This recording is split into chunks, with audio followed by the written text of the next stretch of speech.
इस्लाम मुखालिफ बयान देने वाली तस्लीमा ने फिर उगला जहर। कहा सेकुलर कंट्री में मस्जिद और मदारिस नहीं होनी चाहिए क्योंकि मदारिस में जिहादी बनाने की तालीम दी जाती है, इसलिए उसे सेकुलर स्कूल बना दिया जाए। और मस्जिद जिहादियों का कारखाना है, इसलिए सरकार को चाहिए कि देश में मस्जिद और मदारिस पर रोक लगा दें। दोस्तों, एक शेर काफी मशहूर है, काबा किस मुंह से जाओगे गालिब, शर्म तुमको मगर नहीं आती।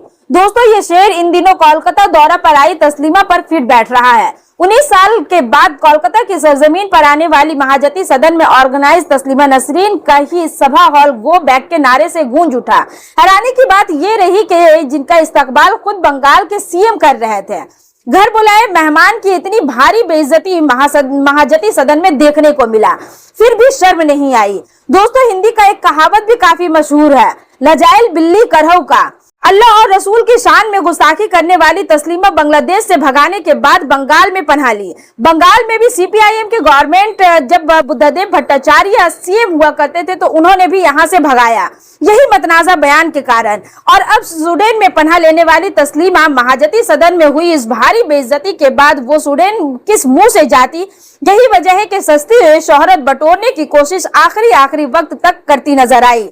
फितरतन तस्लीमा ने वही किया जो इसकी फितरत में शामिल है, क्योंकि दोस्तों कुछ लोगों की फितरत में शामिल होती है जबान जब भी खोलेगी तो गंदा ही बोलेगी, और इतना गंदा बोलेगी कि आप इसका तवक्को भी नहीं कर सकते। सिर्फ यही नहीं दोस्तों, तस्लीमा की जबान यही खामोश नहीं रही, बल्कि पाकिस्तान मुर्दाबाद का नारा लगाने वालों के दरमियान में बैठकर पाकिस्तान का कसीदा पढ़ती नजर आई। तस्लीमा का कोलकाता में कदम रखते ही सोशल प्लेटफॉर्म ट्रोल से भरा पड़ा है। लोग उनकी पुरानी तस्वीर जो खुद तस्लीमा ने एक्स हैंडल पर पोस्ट की है, अब इन्हीं फोटो को शेयर करके तस्लीमा की औकात दिखाई जा रही है, क्योंकि ना कोई धर्म सिखाता है और ना ही संविधान कि आप किसी का मजाक बनाओ।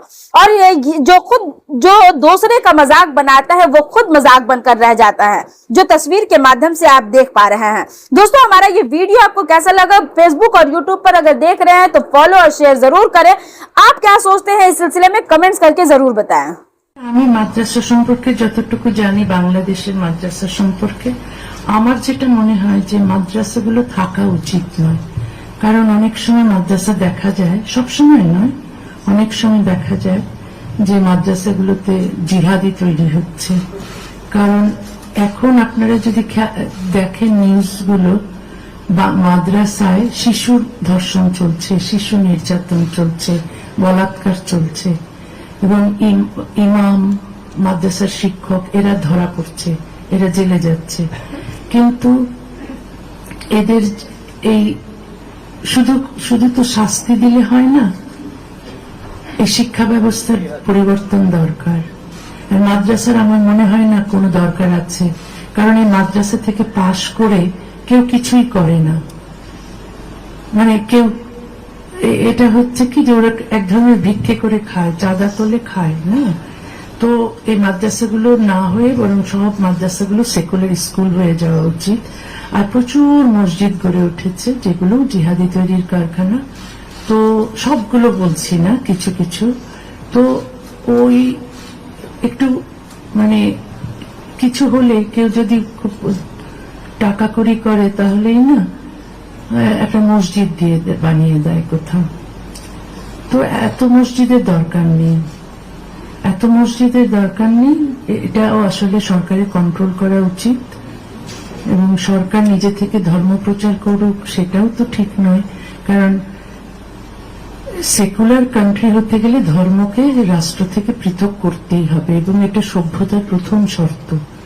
সেটা প্রত্যেকটা দেশে, সভ্য দেশেই আছে, ধর্মের সঙ্গে রাষ্ট্রের কোনো সম্পর্ক থাকতে পারবে না।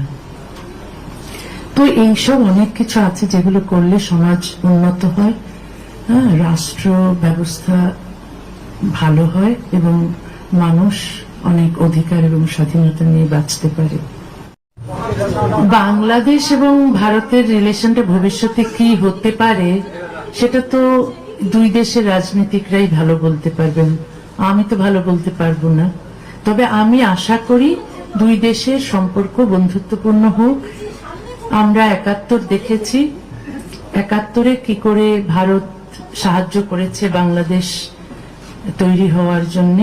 সুতরাং আমরা যারা মুক্তিযুদ্ধে বিশ্বাস করি এবং আমরা যারা বাংলাদেশের স্বাধীনতায় বিশ্বাস করি তারা ভারতের এই অবদানকে আমরা সবসময় স্বীকার করি। কিন্তু কিছু পাকিস্তানপন্থী জিহাদি আছে বাংলাদেশে, তারা এই ভারতকে শত্রু বলে মনে করে। এই সংঘাত চলছে আমাদের।